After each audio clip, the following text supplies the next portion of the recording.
सभी मित्रों का धन्यवाद, स्वागत और अभिनंदन। मित्रों, आज की वीडियो में हम लोग समास का अध्ययन महत्वपूर्ण पहचानों के साथ करेंगे, ताकि किस सामासिक पद में कौन-सा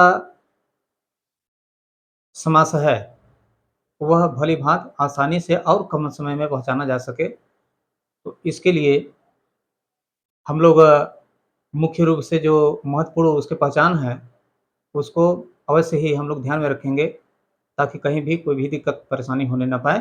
तो आइए हम देखते हैं समास प्रक्रिया को। देखिए, समास समास दो शब्दों के योग से बना है, सम और आस। सम और आस। सम का मतलब होता है संक्षिप्त, संक्षिप्त, और आस का मतलब होता है कथन। कहने का मतलब कि संक्षिप्त कथन ही समास कहलाता है। क्या कहलाता है? संक्षिप्त कथन। संक्षिप्त कथन जो होता है उसी को हम क्या कहते हैं? समास कहते हैं। जैसे कि हमने लिख दिया, राजा का कुमार। राजा का कुमार, यह शब्दांश जो है लंबा है। यदि इसको और भी छोटे रूप में हमको लिखना हो या कहना हो, तो हम इसको लिख सकते हैं राजकुमार। राजकुमार, ठीक।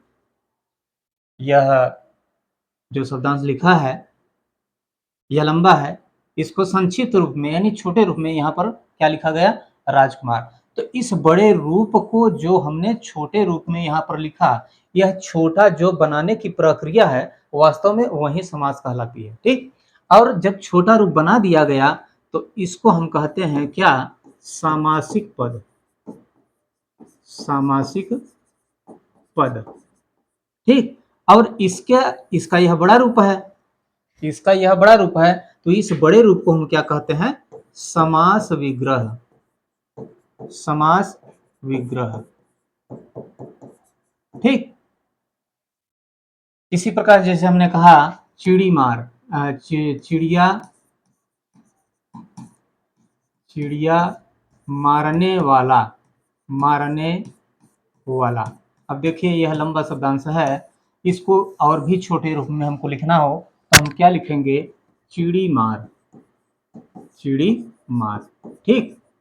ये छोटा रूप हो गया। इसका अर्थ ही यह होता है, चिड़ी मार का जो अर्थ होता है चिड़िया मारने वाला या चिड़िया को मारने वाला। तो यह जो बड़ा रूप है वह क्या कहलाता है? समास विग्रह। यह जो छोटा रूप है उसको हम क्या कहते हैं? सामासिक पद। और यह बड़े रूप को छोटा बनाने की जो प्रक्रिया है उसको हम क्या कहते हैं? समास, ठीक है। अब हम चलते हैं समास के भेद की ओर। यहाँ पर देखिए लिखा गया है समास के भेद। समास के 6 मुख्य भेद हैं: अव्ययी भाव समास, तत्पुरुष समास, कर्मधारय, द्विगु, द्वंद्व और बहुब्रीहि। लेकिन जो भी समास हैं, चाहे कोई भी समास हो, सबका कोई न कोई पहचान होता है, अपना अपना पहचान होता है। और उसी पहचान से हम भली भांति जान सकते हैं कि किस सामासिक पद में कौन सा समास है, ठीक। और उसका समास विग्रह किस प्रकार से किया जाता है। इनका ये जो 6 प्रकार के समास है, इनका अलग अलग वीडियो आप लोगों के बीच में पहुंच चुका है। विस्तृत जानकारी के लिए उसको आप देख सकते हैं, लेकिन शॉर्ट रूप में, छोटे रूप में हम इसको बता देना चाहते हैं। सांकेतिक रूप में देखिए, पहला है अव्ययी भाव समास। अव्ययी भाव समास का जो मुख्य पहचान है वह क्या है? अव्यय, बस, ठीक। अव्ययी भाव समास का पहचान क्या है? अव्यय। तत्पुरुष समास का पहचान क्या है? कारका धारित। कारका धारित, ठीक। अगर इतना बड़ा न समझ में आए तो सिर्फ इतना ही लिख लीजिए, कारक। कारक याद कर लेंगे तो आपको ये पता रहेगा कि यह कारक पर आधारित होता है, ठीक। कर्मधारय। कर्मधारय का जो पहचान होता है वह क्या है? रंग, रूप, गुण, धर्म। ये 4 पहचान है किसके? कर्मधारय समास, ठीक। और द्विगु समास का पहचान होता है संख्या। बस इतना ही ध्यान में रख लीजिए, द्विगु समास का पहचान क्या होता है? संख्या। ठीक। अब ये संख्या कहाँ होता है, कैसे होता है, इसको जब हम पढ़ाएंगे तो भली भांति समझाएंगे, पहले इतना देख लीजिए।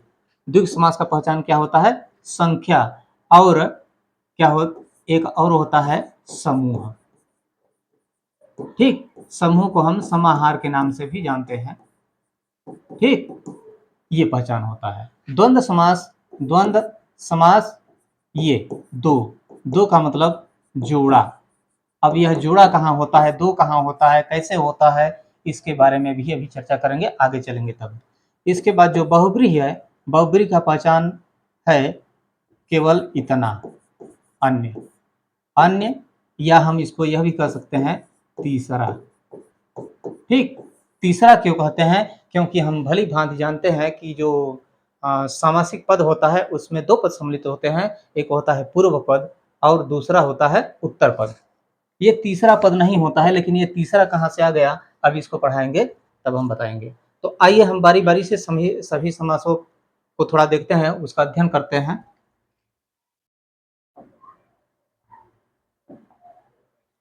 सबसे पहला है अव्ययी भाव। ठीक, अव्ययी भाव समास। अव्ययी भाव समास का पहचान हमने क्या लिखाया? अव्यय। ठीक, अव्ययी भाव समास का पहचान हमने क्या लिखाया? अव्यय। अब यह अव्यय क्या चीज होता है, इसको थोड़ा आप लोग ध्यान दीजिए। अव्यय बराबर, यहां देखिए एक चिन्ह लगा हुआ है,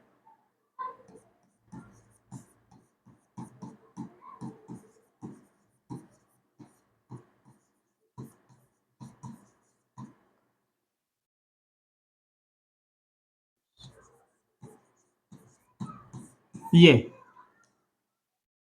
अव्ययी भाव का पहचान है अव्यय। अव्यय का मतलब पहले समझ लीजिए, यहाँ पर एक निशान लगा है, यहाँ पर ध्यान से देखिए। इस यह जो निशान है वह क्या है? मैथ का ऋण, हम हिंदी में इसको ऋण कहते हैं, ऋण। यह ऋण का निशान है, जिसको आप माइनस के निशान के नाम से भी जानते हैं।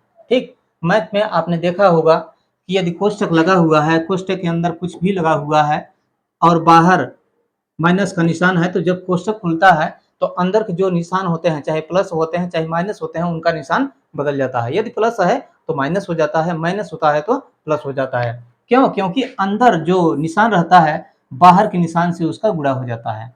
तो माइनस का गुणा जब हम प्लस में करते हैं तो क्या हो जाता है? माइनस का गुणा प्लस में करते हैं तो माइनस, माइनस का गुणा माइनस में करते हैं तो प्लस।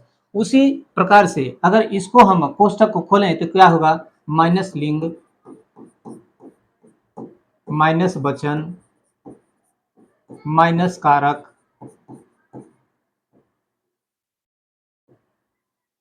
और माइनस पुरुष। अब इसका मतलब क्या है भाई? माइनस का मतलब होता है रहित होना, ना होना, निकल जाना, गायब होना। कहने का मतलब कि ऐसे शब्द, कहने का मतलब ऐसे शब्द जिसमें ये चार बातें न पाई जाएं, न तो लिंग पाया जाए, न तो वचन, न तो कारक, न तो पुरुष। यदि ये चार बातें नहीं पाई जाती हैं या चार में से कोई एक गायब हो जाता है, इसका मतलब उसका रूप नहीं चलाया जा सकता है। तो ऐसे शब्द जिसका रूप नहीं चलाया जा सकता है उसको हम क्या कहते हैं? अव्यय कहते हैं। ठीक, यह अव्यय जो होता है यह उपसर्ग भी होता है, उपसर्ग भी होता है। ठीक है, अब इसको हमको यह देखना है कि किन किन शब्दों में कौन कौन सा उपसर्ग या अव्यय होता है। जैसे हमने लिखा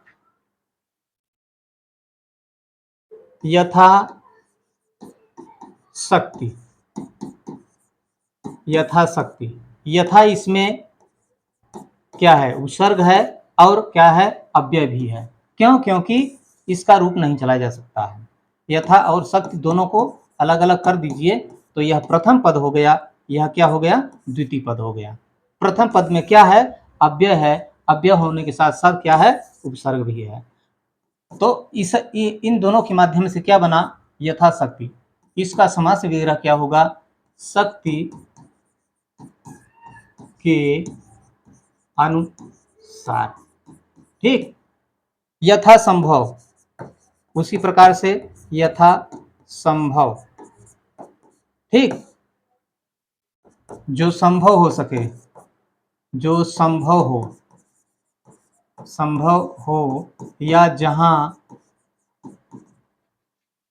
तक संभव हो,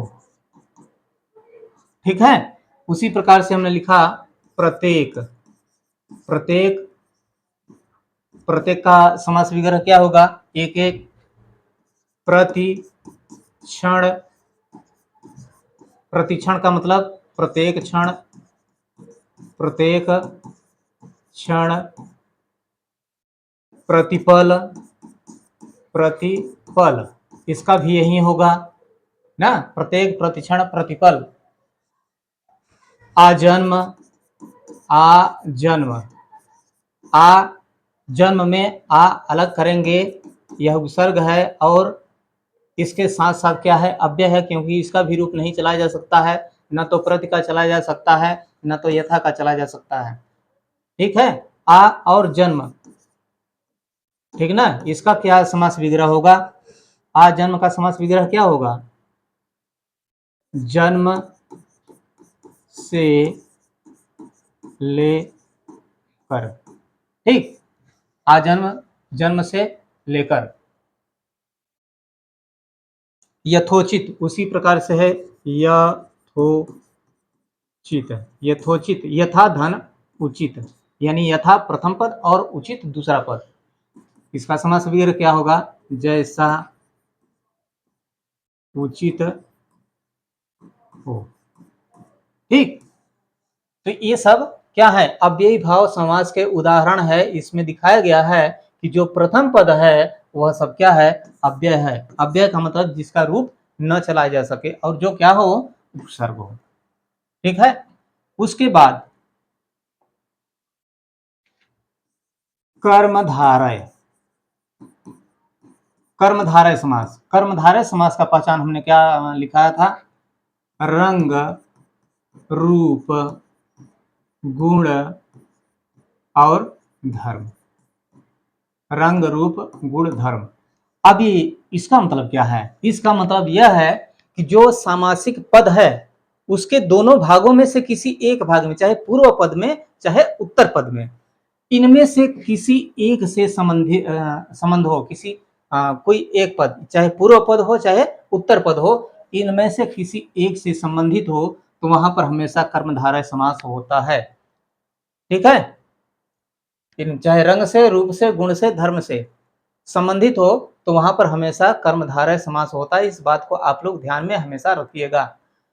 यदि यह पहचान आप ध्यान में रखेंगे तो आपको बहुत ज्यादा परिश्रम करने की आवश्यकता नहीं है। जैसे कि हमने लिखा रक्त, रक्त तुंड, रक्त तुंड, ठीक है।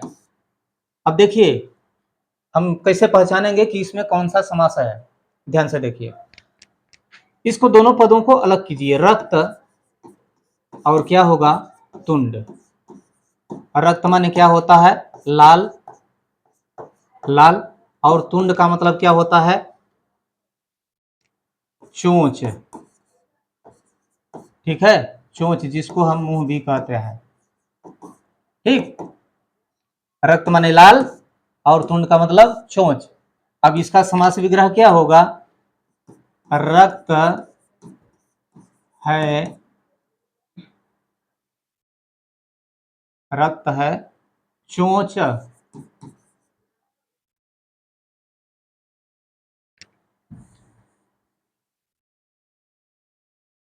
रक्त चोंच वाला, ठीक। उसी प्रकार से हमने लिखा नील कमल, नील प्रथम पद और कमल दूसरा पद, ठीक। अब देखिए हमने क्या कहा, यहां पर जो पहचान लिखाया गया है, अगर एक काम कीजिएगा, जो सामासिक पद दिया हुआ उस सामासिक पद को अलग अलग करने के बाद आप सिर्फ इतना ही ध्यान दीजिए कि इनमें से कोई एक पहचान दिखाई दे रहा है या नहीं। चाहे पहले पद में हो चाहे दूसरे पद में। तो यहाँ आप देखेंगे कि यहाँ पहला पद क्या है, नील। नील का मतलब क्या होता है, नीला। और नीला क्या है, एक रंग है। क्या है, एक रंग है। जब यह रंग हमको मालूम हो गया कि इस सामासिक पद में एक पद, प्रथम पद किससे संबंधित है, रंग से, तो यहाँ हमको ज्यादा कुछ करने की आवश्यकता नहीं है। आंख बंद करके लिख दीजिए कि यहाँ पर कर्मधारय समास है। ठीक है, क्यों, क्योंकि नीला क्या है, रंग, एक रंग है। उसी प्रकार से महामानव, महामानव, महामानव, यह सामासिक पद दे दिया परीक्षा में। मान लीजिए कि यही सामासिक पद दे दिया परीक्षा में और कह दिया कि इसमें पहचान कर लिखिए कि कौन सा समास है। विकल्प दे दिया, अव्ययी भाव, कर्मधारय, तत्पुरुष, बहुब्रीहि। तो कैसे पहचानेंगे, अब इन दोनों पक्षों को अलग अलग कीजिए, दोनों पदों को।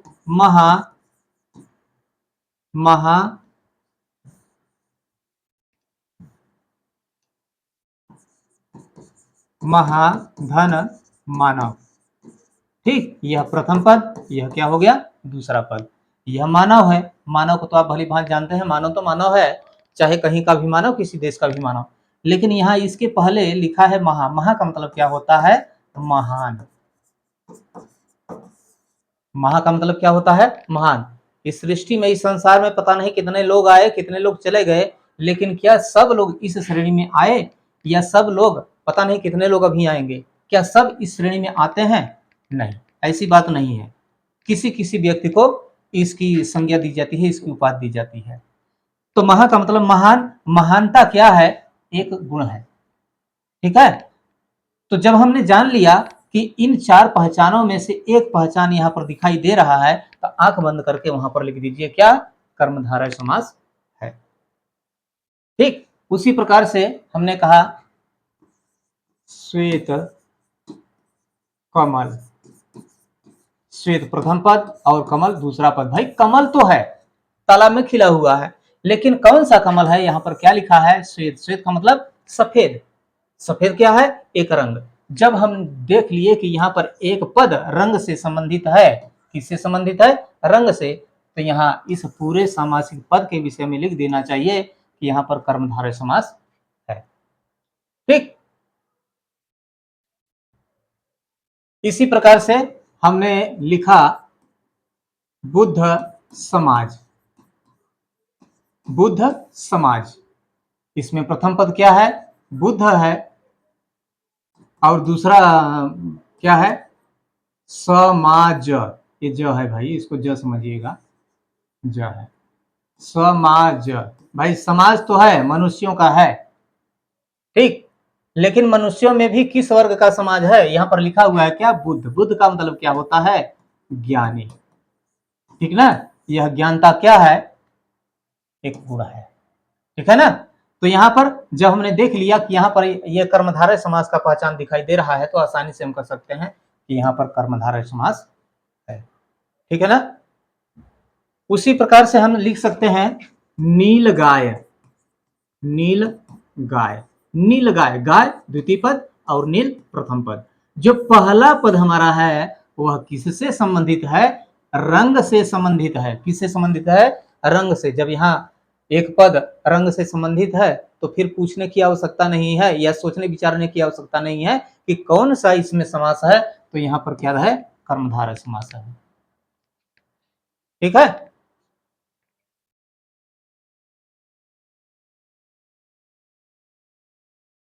उसी प्रकार से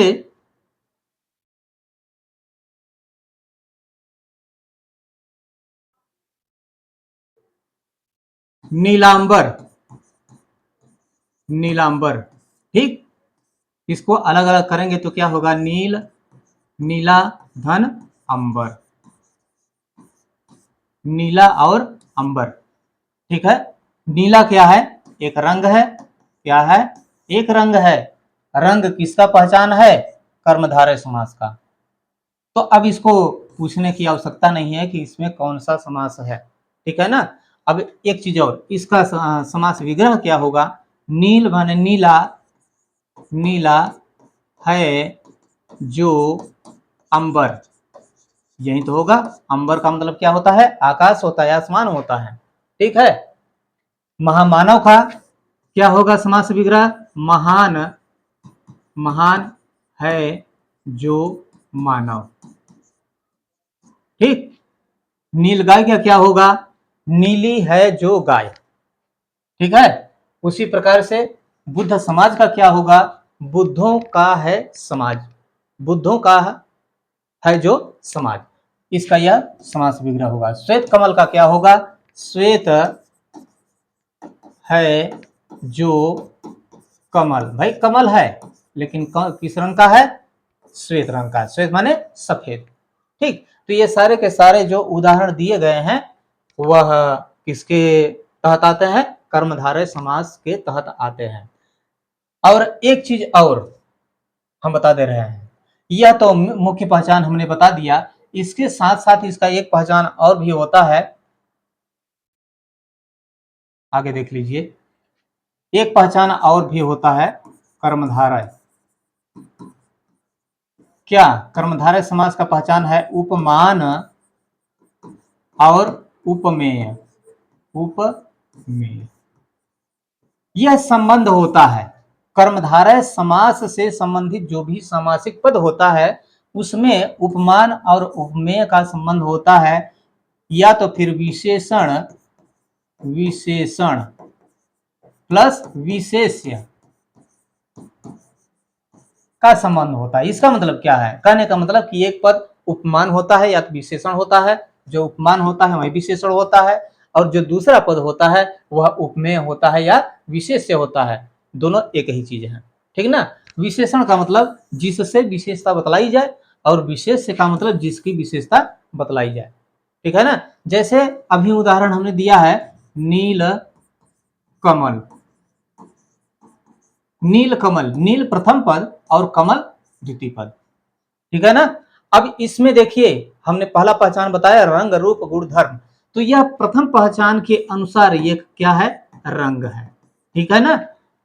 दूसरी बात, अब यह जो सामने लिखा हुआ है इसके अनुसार हम देख लेते हैं। कमल तो है, कमल तो है, खिला हुआ है, लेकिन किस रंग का है? नील। नील माने नीला। यानी इस कमल की यह क्या बता रहा है? विशेषता, विशेष, विशेषता बतला रहा है। ठीक ना। यह नीला रंग क्या बतला रहा है? कमल की विशेषता बतला रहा है। तो कमल क्या हुआ? विशेष्य, विशेष्य। और यह नील क्या हुआ? जो विशेषता बतला रहा है वह क्या हुआ? विशेषण। ठीक ना। उसी प्रकार से एक और उदाहरण हमने आपके सामने रखा है महामानव। महामानव, भाई मानव तो है, लेकिन कैसा मानव है? महा का मतलब महान, महान है, मनुष्य है लेकिन कैसा है? महान है। ठीक ना। तो यहाँ पर जो मानव लिखा हुआ है, मानव शब्द है, यानी जो दूसरा पद है, दूसरे पद की पहला पद, दूसरे पद का पहला पद क्या बता रहा है? विशेषता बतला रहा है। ठीक है ना। जो दूसरा पद है इसका पहला पद यानी यह क्या बता रहा है? विशेषता। तो यह क्या हुआ? विशेष्य, विशेष्य। और यह क्या हुआ? विशेषण, विशेषण। ठीक है। तो इस पहचान, दोनों पहचान को जो हमने बताया रंग रूप गुण धर्म, और यह पूरा आप सिर्फ इतना भी ध्यान में रख लेंगे तो बहुत मोटी किताब, बहुत दूर दराज से आई हुई किताब आपको पढ़ने की कोई आवश्यकता नहीं है। ठीक है। अब हम आगे चलते हैं। तत्पुरुष समास, तत्पुरुष, तत्पुरुष, इसका पहचान हमने लिखाया था कारका धारित। इसका मतलब क्या होता है? कारकाधारित का मतलब होता है कारक पर आधारित। ठीक है ना। कारक के पहचान होते हैं कर्ता ने कर्म को करण से के द्वारा संप्रदान के लिए अथवा को अपादान से अलग होने के अर्थ में संबंध काकी के नानी ने रारी रे अधिकरण में पय पर ऊपर। तो ये पहचान है। कहने का मतलब कि जो तत्पुरुष समास से संबंधित सामासिक पद होते हैं उनके बीच कारकों का पहचान छिपा रहता है। क्या रहता है? छिपा रहता है। अब उन्हीं पहचानों को हमको खोजना है, ढूंढना है कि किस समासिक पद में कौन सा कारक का पहचान छिपा हुआ है। जिस कारक का पहचान छिपा हुआ होगा वही कारक संबंधी तत्पुरुष समास यहां पर होगा। ठीक है। लेकिन एक बात और, जो सबसे पहला है कर्ता और जो सबसे अंतिम है संबोधन, यह इसमें नहीं पाए जाते हैं, इसकी कोई भूमिका नहीं होती है। जो सबसे पहला सबसे ऊपर होता है उसकी कोई भूमिका नहीं, और जो सबसे नीचे होता है उसकी कोई भूमिका नहीं। तो बचे कितने? 6 प्रकार के। कितने प्रकार के? 6 प्रकार के। कर्ता के बाद कर्म, करण, संप्रदान, अपादान, संबंध, अधिकरण, ये 6 प्रकार हुए। ठीक है ना। और ये 6 प्रकार से संबंधित वीडियो हमने बना करके आप लोगों के बीच में भेज दिया है, इसको देख लीजिएगा। यहां पर इस बात को समझ लीजिए केवल कि इसको हम कैसे पहचानेंगे।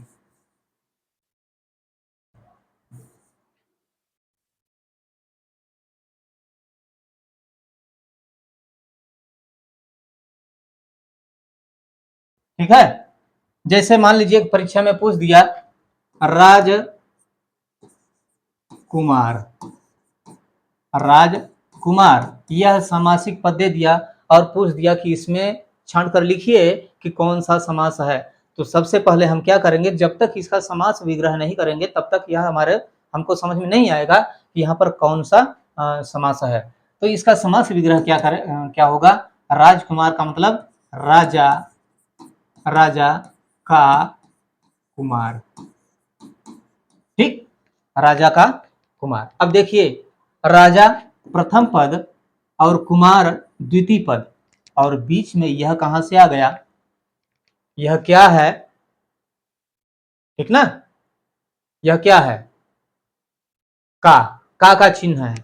का किसका है? संबंध कारक का। तो यहां पर हम लिख सकते हैं कि यहां पर संबंध कारक, संबंध तत्पुरुष समास, तत्पुरुष समास। कारक 6 है, यानी कारकों के आधार पर जब इसका विभाजन किया जाएगा तो तत्पुरुष समास भी कितने प्रकार का होगा? 6 प्रकार का है। ठीक है ना। अब देखिए, यह बीच में आया कहां से? तो संबंध तत्पुरुष समास को पढ़ाते समय हमने विधिवत समझाया है कि यह क कहां से आया है। उस नियम, उसका जो नियम है उस नियम के अधीन यह होता है। यह जो शब्द है प्रथम पद में, नहीं प्रथम नहीं द्वितीय पद में, यह नियम हमने बताया है कि द्वितीय पद में यदि यह आता है तो प्रथम पद के साथ इसको हम जोड़ेंगे, यह बताया गया है। ठीक है। इसके बाद हम लिखते हैं यश प्राप्त, यश प्राप्त। ठीक है। यश प्रथम पद और प्राप्त द्वितीय पद। इसका समास विग्रह क्या होगा? यश को प्राप्त। ठीक, यश को प्राप्त। यश प्रथम पद और प्राप्त द्वितीय पद, बीच में क्या आ गया? यह को का निशान। अब हमको यह देखना है कि यह को किस कारक का पहचान है। तो हम जानते हैं कि को कर्म कारक का पहचान है, अर्थात इस सामासिक पद में कर्म तत्पुरुष समास है। ठीक है। उसी प्रकार से चिड़ी मार, चिड़ी मार। ठीक, चिड़ी मार का समास विग्रह क्या होगा? चिड़ियों को मारने वाला। ठीक है ना। अब देखिए, चिड़िया प्रथम पद, यह मारने वाला द्वितीय पद, बीच में क्या आ गया? को का निशान। और को हम जानते हैं कि वह कर्म कारक का पहचान है, इसलिए यह जो सामासिक पद है इस सामासिक पद में कर्म तत्पुरुष समास है। ठीक है। उसी प्रकार से है रथ चालक, रथ चालक। रथ चालक का क्या होगा? रथ को चलाने वाला। यहां भी देखिए को आ गया बीच में, यह भी कर्म कारक का पहचान है, यानी यह जो रथ चालक समास विग्रह है वह किसका पहचान है? कर्म तत्पुरुष समास का। अब हम थोड़ा आगे बढ़ते हैं। उसी प्रकार से एक अन्य उदाहरण, पद पद दलित, पद दलित, इसमें पद धन दलित, पद प्रथम पद और दलित द्वितीय पद, ठीक ना। इसका समास विग्रह क्या होगा? पद से दलित, दलित। देखिए, अब ध्यान से देखिएगा, दलित का मतलब क्या होता है? कुचला गया, कुचला गया या दबाया गया, ठीक ना। दलित का मतलब क्या होता है? कुचला गया या दबाया गया। लेकिन किससे दबाया गया? पद से, ठीक ना। किससे दबाया गया? पद। पद माने क्या होता है? पैर। किससे दबा गया? पैर से दबाया गया। मतलब यह पैर क्या बना? साधन। भाई पैर नहीं होता तो शायद न दबाने की बात आती है ना। तो दबाने की बात जहां पर आई है वहां यह पैर साधन बना, ठीक ना। तो इसको हम यह भी लिख सकते हैं। देखिए, अब यह से किस कारक का पहचान है? हम जानते हैं कि करण कारक का पहचान क्या है? करण का पहचान है से और के द्वारा, ये दोनों पहचान है। करण का पहचान क्या है? से और के द्वारा। यह क्या बताता है? यह पहचान जो है हमको क्या बताता है? आधारो अधिकरणम, आधारा अधिकरणम, यानी जो आधार होता है, नहीं, करण, यह जो पहचान है करण, यह साधन की ओर संकेत करता है। साधन, ठीक ना, साधन की ओर। और इसमें साधन क्या मिला हमको? पैर। जब प्रथम पद हमारा साधन से संबंधित है। दूसरी बात, करण कारक का पहचान यह हमको दिखाई दे रहा है। अब इसको हम लिखें, इसका समास विग्रह यदि हम लिखें तो क्या होगा? पद से, यहां पर लिखा गया पद से दलित या पद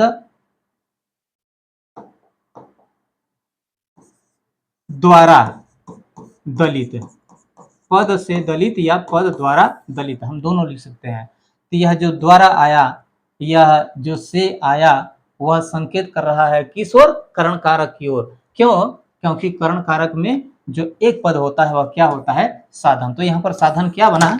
पैर, ठीक है ना। अर्थात इसमें कौन सा समास है? करण तत्पुरुष समास, ठीक है। उसी प्रकार से हम लिखें सूर रचित, सूर रचित, सूर प्रथम पद और रचित द्वितीय पद, ठीक ना। अब इसका समास विग्रह क्या होगा? सूर के द्वारा रचित, सूर के द्वारा रचित या सूर द्वारा रचा गया, दोनों हो सकता है, ठीक है ना। अब यहाँ देखिए, प्रथम पद और द्वितीय पद के बीच में यह क्या आ गया? के द्वारा। और के द्वारा किसका पहचान है? करण कारक का पहचान है। तो यहाँ पर इस समासिक पद को हम लिख सकते हैं कि यहाँ पर करण तत्पुरुष समास है, ठीक है ना। उसी प्रकार से हो सकता है हस्तलिखित, हस्तलिखित, हस्तलिखित का क्या होगा समास विग्रह? हाथ द्वारा या के द्वारा लिखा गया, लिखा गया, लिखा गया। लेकिन किससे लिखा गया? हाथ द्वारा लिखा गया। तो हाथ क्या बना? साधन, ठीक ना। हाथ क्या बना? साधन।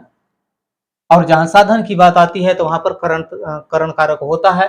यह उदाहरण में भी यहाँ पर यह जो सूर है यह साधन ना, क्योंकि सूर द्वारा रचना किए जाने की बात सामने आई है।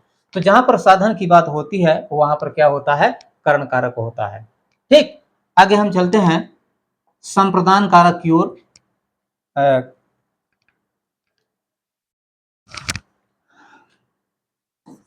स्नान घर, इसका समास विग्रह क्या होगा? स्नान प्रथम पद हो गया और घर द्वितीय पद। इसका समास विग्रह क्या होगा? स्नान के लिए घर। घर है लेकिन किसके लिए है घर? स्नान के लिए है। स्नान प्रथम पद और घर द्वितीय पद, और बीच में क्या आ गया? के लिए। और के लिए किसका पहचान है? संप्रदान कारक का। तो हम इसमें लिख सकते हैं कि यहाँ पर क्या है? संप्रदान तत्पुरुष समास। ठीक, उसी प्रकार से है गौशाला। गौशाला का समास विग्रह क्या होगा? गाय के लिए शाला। वहां भी के लिए शब्द आया है, यानी पहचान हमको दिखाई दे रहा है करण संप्रदान का, तो यहाँ पर भी संप्रदान तत्पुरुष समास होगा। ठीक ना? यज्ञशाला, यज्ञशाला,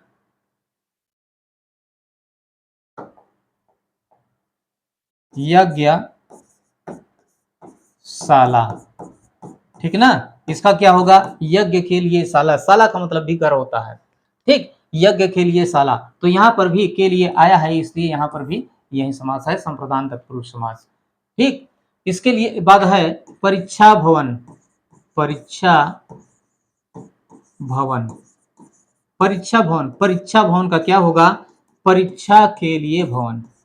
परीक्षा के लिए भवन।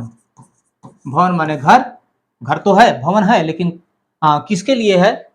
पशुओं के लिए नहीं है, खाना बनाने के लिए नहीं है, मेहमानों के लिए नहीं है, बल्कि किसके लिए है? परीक्षा के लिए है। ठीक है ना? तो यहाँ पर के लिए आया, इसका मतलब कि यहाँ पर भी संप्रदान तत्पुरुष समास होगा। ठीक ना? इसके बाद पदच्युत।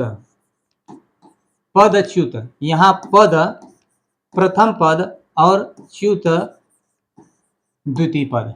पद माने स्थान होता है। ठीक, और च्युत का मतलब क्या होता है? हटाया गया, हटाया गया। ठीक है ना? अब देखिए इसका समास विग्रह क्या होगा? पद से च्युत। च्युत का मतलब हटाया गया। ठीक है ना? पहले पद पर था, लेकिन पद से क्या किया गया? च्युत माने हटा दिया गया, यानी अब वह पद पर नहीं है। पद से क्या किया गया? अलग किया गया। ठीक, पद से क्या किया गया? अलग किया गया। और जहां भी अलग करने की बात आती है तो वहां पर क्या होता है? अपादान। ठीक ना? अपादान का पहचान है से, लेकिन अलग होने के अर्थ में। अलग होने के अर्थ में।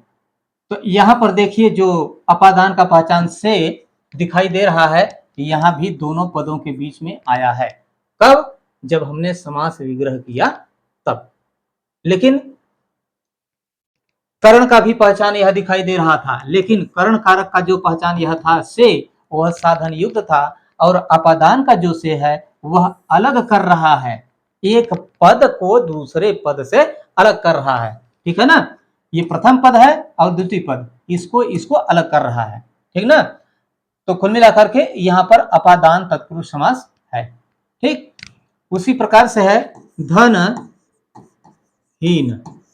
धनहीन, इसका क्या होगा? समास विग्रह धन प्रथम पद, हीन द्वितीय पद। धन से हीन, पहले धन था लेकिन अब हीन हो गया। हीन का मतलब रहित हो गया, मतलब कहने का मतलब कि अब उसके पास धन नहीं है। ठीक, यानी धन से क्या हुआ? अलग हो गया। क्या हुआ? अलग हो गया। जब अलग हो गया तो यहां पर कौन सा समास होगा? अपादान, अपादान तत्पुरुष समास। ठीक,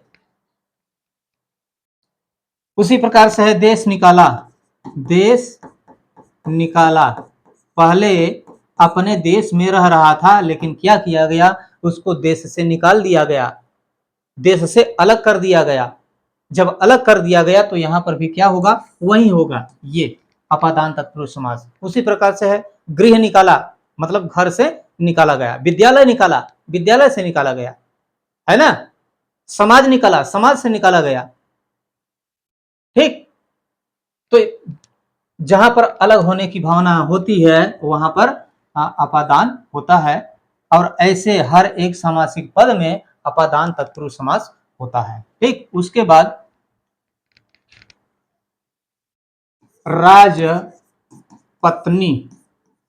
राजपत्नी, राजपत्नी का मतलब क्या होता है, इसका अर्थ क्या होता है भाई, राजा की पत्नी, राजा की पत्नी। ठीक है ना, राजा प्रथम पद और पत्नी द्वितीय पद, ये दोनों पदों को हमने अलग कर दिया। जब अलग किया यानी समास विग्रह किया तो बीच में क्या आ गया, यह की। और यह की किसका पहचान है, हम जानते हैं कि संबंध कारक का पहचान क्या है, का के की और ना ने नी। तो यह किसका पहचान है, संबंध का। यह जब संबंध कारक का पहचान हमको दिखाई दिया तो हम बड़ी आसानी से कह सकते हैं कि इसमें संबंध तत्पुरुष समास है। ठीक, क्यों, क्योंकि प्रथम पद और द्वितीय पद को यह जो बीच वाला शब्द है वह क्या कर रहा है, संबंधित कर रहा है। ठीक है ना, एक दूसरे से जोड़ रहा है, संबंधित कर रहा है। तो जहां संबंध करने की बात आती है या होने की बात आती है वहां हमेशा संबंध कारक होता है, और ऐसे हर समासिक पद में क्या होता है, संबंध तत्पुरुष समास। ठीक है, उसी प्रकार से होगा राजपुत्री। राजपुत्री, राजा की पुत्री, राजपुत्र, राजा का पुत्र, राजधर्म,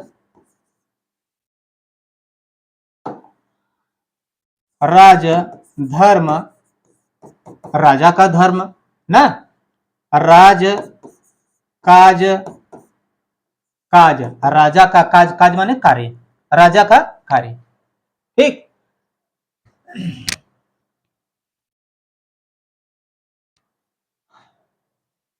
राजकुमार, ये सब क्या है, दोनों पदों को अलग अलग कीजिए तो उसमें यही पहचान दिखाई देगा जो कि संबंध कारक का पहचान होगा। यानी इन सब में हम कह सकते हैं कि संबंध तत्पुरुष समास है। ठीक है, इसी प्रकार से है शिवालय, शिवालय, देवालय, विद्यालय,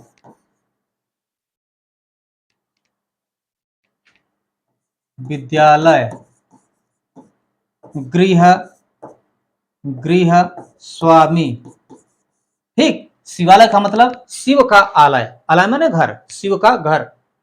देवालय का मतलब देव का घर, विद्यालय का मतलब विद्या का घर, गृह स्वामी का मतलब घर का स्वामी या घर का मालिक। तो यहाँ पर भी संबंध कारक का पहचान दिखाई दे रहा है इन सब में। तो हम आसानी से कहते हैं कि कह सकते हैं कि ये पूरे समासिक पद में जितने लिखे गए हैं उनमें क्या है, संबंध तत्पुरुष समास। उसी प्रकार से हम आगे चलते हैं, शोक मग्न। शोक प्रथम पद और मग्न द्वितीय पद। मग्न का मतलब क्या होता है भाई, मग्न का मतलब डूबा हुआ, मग्न का मतलब डूबा हुआ। ठीक ना, अब यहां देखिए इसका समास विग्रह क्या होगा, शोक, शोक। अब देखिए समास विग्रह करने के पहले एक बात भली भांति समझ लीजिए कि यहाँ पर मग्न का अर्थ क्या है, डूबा हुआ। जब डूबने की बात आती है तो अंदर प्रविष्ट होने की भावना जगती है। जैसे पानी में कहा गया कि बाल्टी पानी में डूब गया, तो पानी के अंदर बाल्टी गया ना, तो यहां पर इसका क्या होगा, मग्न का मतलब डूबा हुआ। तो कहां डूबा हुआ, शोक में मग्न। यह में क्या बताता है, अंदर जाने, अंदर प्रविष्ट करने की भावना को व्यक्त करता है। जैसे हमने कहा कि बाल्टी पानी में डूब गया, तो कहां डूबा, पानी में। तो यह में क्या करता है, अंदर जाने की भावना को व्यक्त करता है। तो शोक में मग्न, यह समास विग्रह हो गया। अब आप पूछेंगे यानी परीक्षा में पूछेगा कि शोक मग्न में कौन सा समास है, तो इसका जब हम समास विग्रह करेंगे तो पता चलेगा कि यहाँ पर एक पहचान हमको प्राप्त हुआ है, जो किसका पहचान है, अधिकरण का। अधिकरण का पहचान है में, पर, ऊपर। आधारो अधिकरणम, जिसका आधार हो। तो यहां पर मग्न हुआ मतलब कि डूब गया। कहां डूबा? शोक में। तो यह शोक क्या बना? आधार बना। क्या बना? आधार। यानी जहां पर एक पद आधार हो, क्या हो? आधार हो, वहां पर क्या होता है? अधिकरण होता है। ठीक है ना? अधिकरण कारक होता है। तो ऐसा समास, समासिक पद जिसमें अधिकरण का पहचान हमको दिखाई देता है, तो उसमें क्या होता है? अधिकरण तत्पुरुष समास। अधिकरण तत्पुरुष समास। ठीक, ये होता है। ठीक है ना? उसी प्रकार से हम कह सकते हैं गृह प्रवेश। गृह प्रवेश, इसका क्या होगा? गृह माने घर होता है, प्रवेश करना। गृह प्रवेश का मतलब गृह में प्रवेश। यहां पर भी देखिए यह पहचान हमको दिखाई दिया, जो इसी का है, अधिकरण का ही है। तो इस समासिक पद में भी अधिकरण तत्पुरुष समास होगा। उसी प्रकार से विद्या प्रवीण, विद्या प्रवीण, कला प्रवीण। विद्या प्रवीण का मतलब विद्या में प्रवीण, कला प्रवीण का मतलब कला में प्रवीण ना।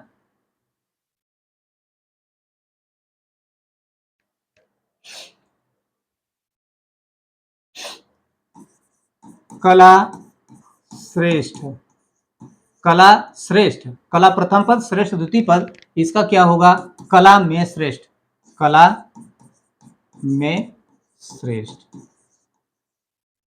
ठीक, तो इन सब में एक ही बात है, क्या है? पहचान। जब हम समास विग्रह करेंगे तो क्या पहचान आ रहा है? में यह पहचान दिखाई दे रहा है, जो किसका है? अधिकरण का पहचान है। तो कुल मिलाकर के पहचान को आप ध्यान में रखिए। ऐसा हर पहचान जो कि अलग अलग समासों का होता है, उसी पहचान से हम ये जो समास, समासिक पद होता है, उसको हम भली भांति पहचान सकते हैं। ठीक, अब हम आगे बढ़ते हुए चलते हैं।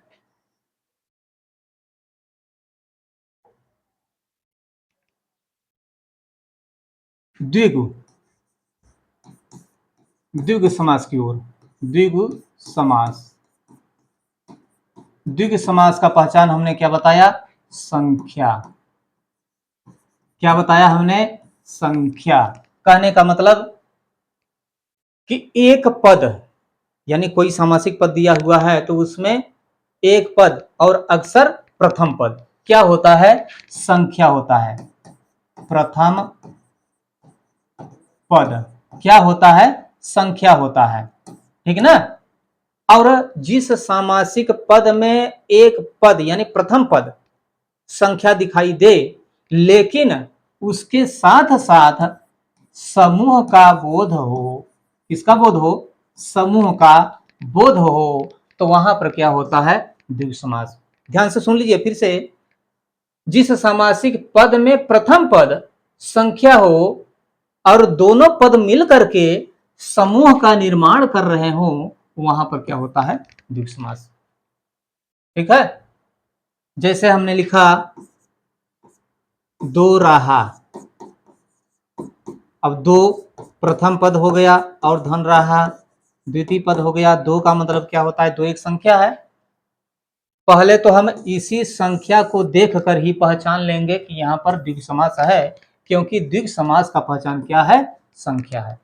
दूसरी बात, अगर इससे समझ में नहीं आता है या दोनों पदों को एक में कर लेने या समास विग्रह कर लेने के बाद हमको देख लेना चाहिए कि दोनों पदों से ये समूह का निर्माण हो रहा है कि नहीं। तो इसका जो समास विग्रह होगा क्या होगा? दो राहों, राह माने रास्ता, राहों का समाहार। समाहार, समाहार का मतलब समूह भी होता है और समाहार का मतलब मेल भी होता है। यानी दो राहों का मेल या दो राहों का समाहार, समाहार या दो राहों का समूह। तो यहाँ पर देख लीजिए समूह का निर्माण हो रहा है या समाहार बना रहा है। तो ये दोनों पहचान यानी संख्या हमको दिखाई दे रहा है, समूह भी हमको दिखाई दे रहा है, इसलिए आसानी से कहा जा सकता है कि इसमें द्विगु समास है। ठीक, उसी प्रकार से त्रिफला, त्रिफला, त्रि माने तीन, त्रि माने तीन, जो प्रथम पद है, और द्वितीय पद फला, फला का मतलब फल, यानी तीन फलों का समाहार। यहां भी समाहार का निर्माण हो रहा है, इसलिए इस त्रिफला में भी द्विगु समास है। ठीक है, चारपाई, चार पाई, चार पाई, चार पाइयों का समाहार। ठीक है ना। पंचवटी, पंचवटी, पंचवटी, पंच माने पांच, यहां भी संख्या है, इसी संख्या को देखकर हमको यह पहचान लेना चाहिए, फिर भी पंचवटी का समास विग्रह कर लेना चाहिए। पंचवटी का समास विग्रह क्या होगा? पंच माने पांच, वटी का मतलब वर्गत के वृक्ष, पांच वर्गत के वृक्षों का समूह, यानी यहां भी समूह का निर्माण हो रहा है। ठीक, इसी प्रकार से हम लिखेंगे षडकोण, षडकोण, षड माने छह होता है और कोण, यानी छह कोणों का समूह या समाहार। ठीक है। सप्तऋषि, सप्त ऋषि, सप्त माने सात, ऋषि यानी सात ऋषियों का समूह। ठीक है ना। यहाँ पर ऋषि अगर अलग से देखेंगे तो यहाँ एक वचन में लिखा गया है, लेकिन यहाँ पर संख्या जो लिखी गई है, इस संख्या के अनुसार यहाँ ऋषि नहीं बल्कि क्या होगा? ऋषियों। कब? जब हम समास विग्रह करेंगे तब। ठीक है। उसी प्रकार से अष्टकोण, अष्टकोण आठ कोणों का समाहार, नवग्रह, नवग्रह नौ ग्रहों का समाहार या नौ ग्रहों का समूह ना। तो ये सब क्या है? ये सब जितने भी उदाहरण दिए गए हैं, ये सब किसके हैं? द्विगु समास के। क्यों? क्योंकि द्विगु समास का प्रथम पद क्या होता है? संख्या होता है, और जो प्रथम और द्वितीय पद मिलकर के क्या बनाते हैं? समूह बनाते हैं। तो जहां ये दोनों बातें सम्मिलित हो दिखाई दे, वहां पर क्या होता है? द्विगु समास। ठीक, उसके बाद हम चलते हैं बहुब्रीहि समास की ओर। बहुब्रीहि, बहुब्रीहि समास। बहुब्रीहि समास का पहचान हमने लिखवाया था अन्य। क्या लिखवाया था? अन्य। इसको हम तीसरा भी कह सकते हैं। ठीक ना। बहुब्रीहि समास का पहचान अन्य या तीसरा भी कह सकते हैं। क्यों कहते हैं? क्योंकि प्रथम पद और द्वितीय पद, बहुब्रीहि समास के जो समासिक पद होते हैं उसके प्रथम और द्वितीय पद, प्रथम और द्वितीय पद जब दोनों आपस में मिलते हैं, तब न तो पहले पद का महत्व रहता है, न तो दूसरे पद का महत्व रहता है, बल्कि ये दोनों पद आपस में मिलकर किसी तीसरे पद की रचना करते हैं। अन्य इसलिए कहा गया क्योंकि न तो यह है न तो यह, यहां पर न तो यह है न तो यह, बल्कि एक अन्य आ गया। क्या आ गया? तीसरा आ गया। ठीक है ना। जैसे हमने कहा द्विज, द्विज, द्वि। अब देखिए ध्यान दीजिएगा, इसमें भी बहुब्रीहि समास में भी एक पद संख्या होता है, पहला पद। ठीक, बहुब्रीहि समास में भी बहुब्रीहि में भी संख्या होता है और द्विग में भी संख्या होता है। द्विग में भी क्या होता है? संख्या होता है। प्रथम पद, इसमें भी प्रथम पद, इसमें भी प्रथम पद क्या होता है? संख्या होता है। तो ऐसे में क्या होता है कि जो परीक्षार्थी होते हैं वह राह भटक जाते हैं। क्यों? क्योंकि उनको उनकी जो जानकारी है वह पूर्णता नहीं होती है, बल्कि क्या होती है? अधूरी होती है। हमको इस बात को भली भांति जान लेना चाहिए कि द्विग समास का भी और ये दोनों का जब संख्या है तो इसका और ऐसा कौन सा पहचान है जिसके माध्यम से इन दोनों को हम अलग अलग कर सकते हैं। तो वह यह है कि द्विग समास भले ही संख्या होता है प्रथम पद, लेकिन यह समूह का निर्माण करता है।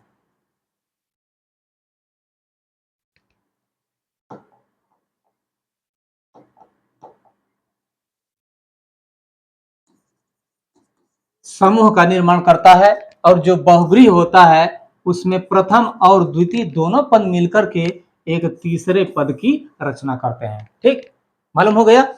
द्विगु समास क्या करता है? समूह बनाता है, और बहुव्रीहि क्या बनाता है? तीसरा अन्य बनाता है। ठीक है, जैसे यहाँ पर लिखा हमने द्वि। द्वि क्या है? दो, संख्या है। ज माने जन्म लेने वाला, जन्म लेने वाला। अब इसका समास विग्रह क्या होगा? दो बार जन्म लेने वाला। अब दो बार कौन जन्म लेता है? सोचने की बात है। आप लोग बता भी सकते हैं, है ना? अगर पिछला वीडियो आप लोग देखे होंगे तो इसको बता भी सकते हैं।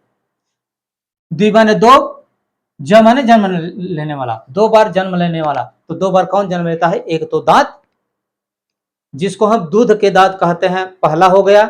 इसके बाद वह टूटता है, फिर नया दांत उसके बदले निकलता है, दो बार हो गया। इसके बाद पक्षी, दांत और पक्षी। पक्षी अब दो बार कैसे जन्म लेता है? इसको भी हमने बता दिया है। एक बार अंडे के रूप में जन्म लेता है अपनी माता से, उसके बाद अंडे से वह चूजे के रूप में बाहर निकलता है, दो बार हो गया। ठीक, तो ये दोनों दो बार जन्म लेते हैं। ठीक, और भी कई अर्थ हैं, इसका अर्थ ब्राह्मण भी होता है। ठीक, इसके बाद अब देखिए, इस बात और देख लीजिए, हमने क्या कहा? प्रथम पद और द्वितीय पद दोनों मिलकर के तीसरे का निर्माण करते हैं। तो यहाँ द्वि माने दो, ज माने जन्म लेने वाला, दो बार जन्म लेने वाला, अर्थात दांत पक्षी। यही क्या है? अन्य। अब अन्य इसलिए है कि इसको ध्यान से देख लीजिए, क्या इन दोनों में से कोई है? दोनों को अलग अलग करें तो दोनों में से कोई है? पहला पद और दूसरा पद दोनों मिल करके एक तीसरे पद का यहां निर्माण कर दिए। ठीक है, इसी प्रकार से त्रिनेत्र,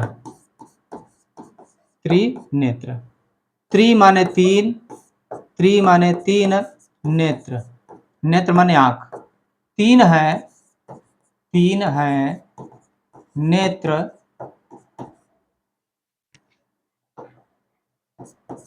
जिनके। अब तीन नेत्र किसके पास है भाई? बताओ। अर्थात शंकर जी, शंकर जी। ठीक, ये तीसरा पद हमारा बन गया।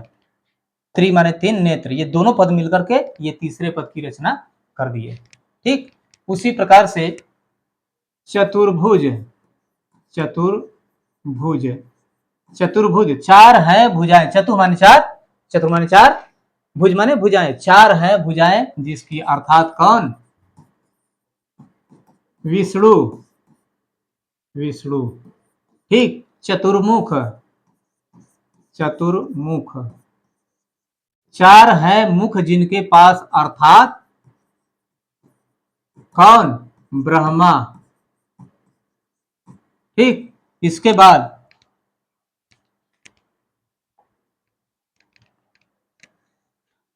पंचमुख, पंचमुख, पंच माने पांच, मुख, पांच है मुख जिनको, अर्थात कौन? शंकर, शंकर जी। ठीक है, पंच माने पांच, मुख, पांच है मुख जिनको, अर्थात शंकर जी। ठीक,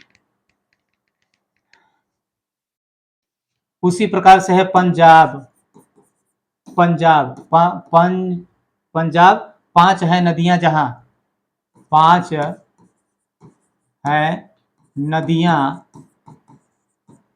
जहां, अर्थात स्थान विशेष है, एक स्थान विशेष। ठीक है, उसी प्रकार से है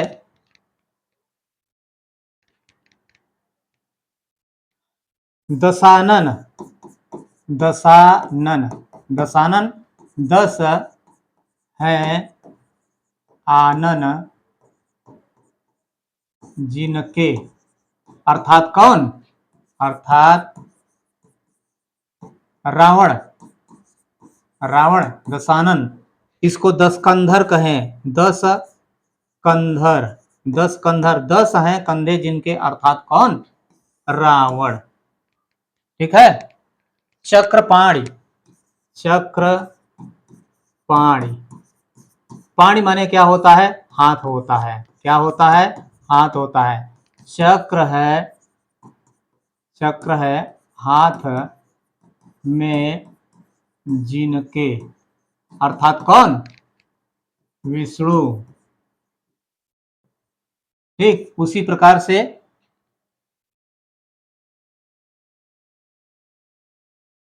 धनुर्धर, धनुर्धर, धनुर्धर का मतलब धनुष को धारण करने वाले, अर्थात योद्धा। राम लिख सकते हैं, अर्जुन लिख सकते हैं, ठीक ना? ये सब है। चंद्रचूड़, चंद्रचूड़, चंद्र माने चंद्रमा और चूड़ माने क्या होता है? शीर्ष। शीर्ष का मतलब चोटी होता है, चोटी। ठीक ना? तो चंद्रमा है, इसका क्या होगा? चंद्रमा है जिनके सिर पर, अर्थात कौन? शिव जी। ठीक ना? चंद्रचूड़ का मतलब चंद्रमा है जिनके सिर पर, अर्थात कौन? शिव जी।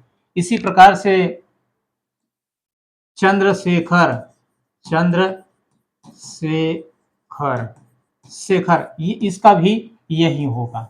चंद्रमा है जिनके शिखर पर, अर्थात कौन? शिव जी। ठीक है। चंद्रमौली, चंद्रमौली, इसका भी यही होगा। चंद्रमा है जिसके मौल पर, यानी सबसे ऊपर शीर्ष भाग पर, अर्थात कौन? शिव जी। ठीक। अंजनी सूत्र, अंजनी सूत्र, अंजनी सूत, अंजनी के जो सूत हैं, अर्थात कौन? हनुमान। पवन सूत, पवन सूत या पवन पुत्र, कौन? पवन के जो सूत माने पुत्र हैं, अर्थात कौन? हनुमान ना। कुंती पुत्र, कुंती पुत्र, कुंती के पुत्र कौन? अर्थात अर्जुन। ठीक। सूर्यपुत्र, सूर्यपुत्र, सूर्य के जो पुत्र हैं, अर्थात कौन? कर्ण। ठीक। तो ये सारे के सारे जो उदाहरण दिए गए हैं, यह किसके हैं? बहुब्रीहि समास के, जिसमें प्रथम और दोनों पद मिल करके किसी तीसरे पद की ओर संकेत कर रहे हैं। तो जहां ऐसा होता है वहां पर हमेशा बहुब्रीहि समास होता है। ठीक। अब हम आगे चलते हैं द्वंद्व समास की ओर। द्वंद्व, ठीक। द्वंद्व समास का पहचान हमने लिखा था, दो या जोड़ा, जोड़ा। ऐसा हमने क्यों लिखाया? क्योंकि आप भली भांति जानते हैं कि समासिक पद के दो भाग होते हैं, एक होता है पूर्व पद और उत्तर पद, दो होते हैं ना, इसीलिए हमने यह लिखाया था। कहने का मतलब यह है कि द्वंद्व समास के जो दोनों पद होते हैं वह अत्यंत महत्वपूर्ण होते हैं, दोनों प्रमुख या प्रधान होते हैं, गौण एक भी नहीं होते हैं। दोनों दोनों पदों का अपने अपने स्थान पर अपना अपना महत्वपूर्ण स्थान होता है। ठीक है। जैसे हमने लिखा, अच्छा एक पहचान और जो सबसे प्रमुख है, ये पहचान द्वंद्व समास का जो सबसे श्रेष्ठ प्रमुख पहचान है, यह पहचान है, इस पहचान का नाम है योजक।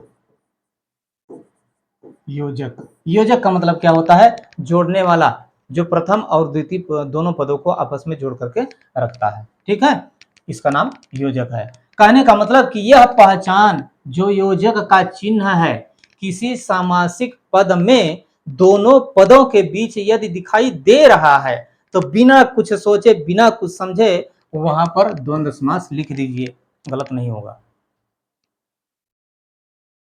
यह जो योजक चिन्ह दिखाई दे रहा है, दो पदों के बीच में, यानी पूर्व पद और उत्तर पद, दोनों पदों के बीच में यदि दिखाई दे रहा है तो आंख बंद करके यहाँ पर लिख दीजिए कि यहाँ पर द्वंद्व समास है। हाँ, कहीं कहीं ऐसा होता है कि यह पहचान दिखाई नहीं देता है बल्कि छिपा रहता है, और जब छिपा रहता है तो उसका जब हम समास विग्रह करते हैं तब वह हमको अलग अलग दिखाई देता है, ठीक है ना। जैसे हमने लिखा सीताराम, सीताराम जहां भी लिखा होगा इसी प्रकार से आपने देखा होगा। जबकि प्रथम पद अलग है, इसको इस प्रकार से लिखा जा सकता है सीता और राम ना। इसका भी अर्थ वही होगा जो इसका अर्थ होगा। क्या अर्थ होगा? सीता और राम, इसका भी अर्थ तो यही होगा, सीता और राम, दोनों का अर्थ एक ही होगा। लेकिन देखने के लिए क्या मिला कि इसमें जो यह पहचान दिखाई दे रहा है, यहाँ यह पहचान छिपा हुआ है, दिखाई नहीं दे रहा है। इसको हमने पुनः दोबारा अलग अलग करके लिखा है। तो कहीं कहीं यह पहचान दिखाई देता है, कहीं नहीं दिखाई देता है। लेकिन हमको एकदम अपने दिमाग में बैठा लेना चाहिए कि यह योजक चिन्ह कहीं भी दिखाई देता है दोनों पदों के बीच में, तो आंख बंद करके उसके विषय में सोचिए ही मत और लिख दीजिए कि यहाँ पर द्वंद्व समास है। जैसे हमने कहा राजा रानी, इसका समास विग्रह क्या होगा? अच्छा, इस योजक चिन्ह का अर्थ हमने पिछले वीडियो में लिखवाया है। इसका अर्थ होता है, क्या होता है? और, तथा, वा, अथवा, एवं। ठीक, ये जो योजक चिन्ह यहाँ पर लिखा हुआ है, इस योजक चिन्ह का ये सब अर्थ होता है, ठीक है ना। जैसे लिखा राजा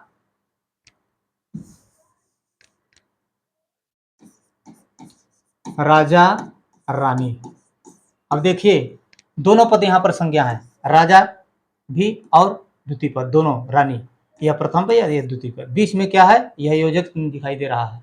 और योजक चिन्ह का मतलब हम जानते हैं कि यह सब कुछ होता है, तो उसको देख करके हम आसानी से इसका समास विग्रह बना सकते हैं, राजा और रानी, राजा या रानी, राजा तथा रानी, राजा एवं रानी, है ना, राजा अथवा रानी, इसको हम बना सकते हैं।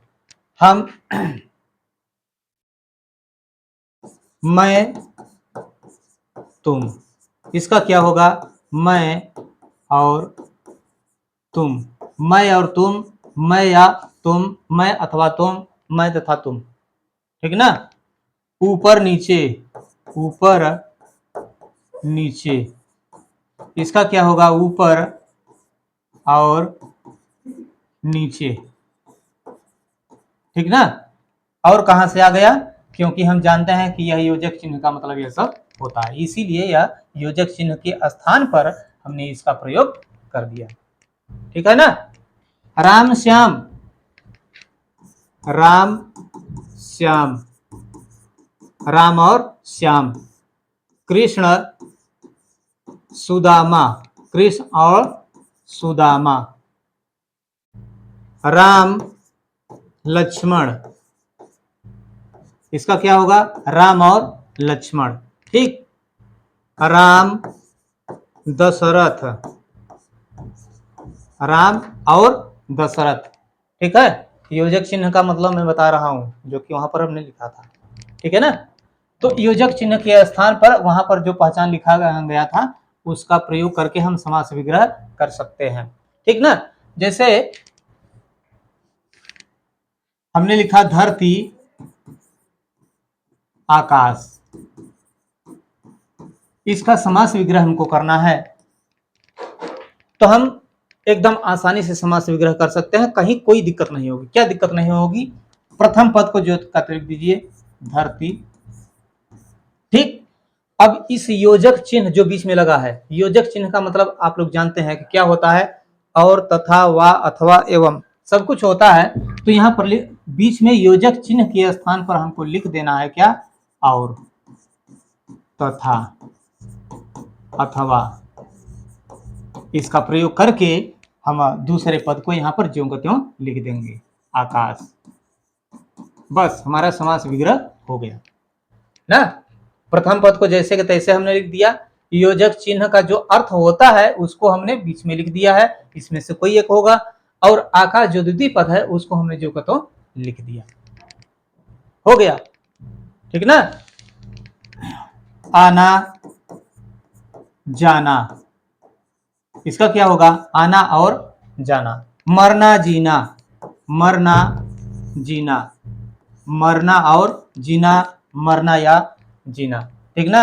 आगे पीछे, ऊपर नीचे, आज कल ना, ये सब क्या है? द्वंद्व समास के उदाहरण है। द्वंद्व समास के लिए ध्यान में रखिए ये इस योजक चिन्ह को, और इस योजक चिन्ह का अर्थ भी साथ ही साथ ध्यान में रखिए।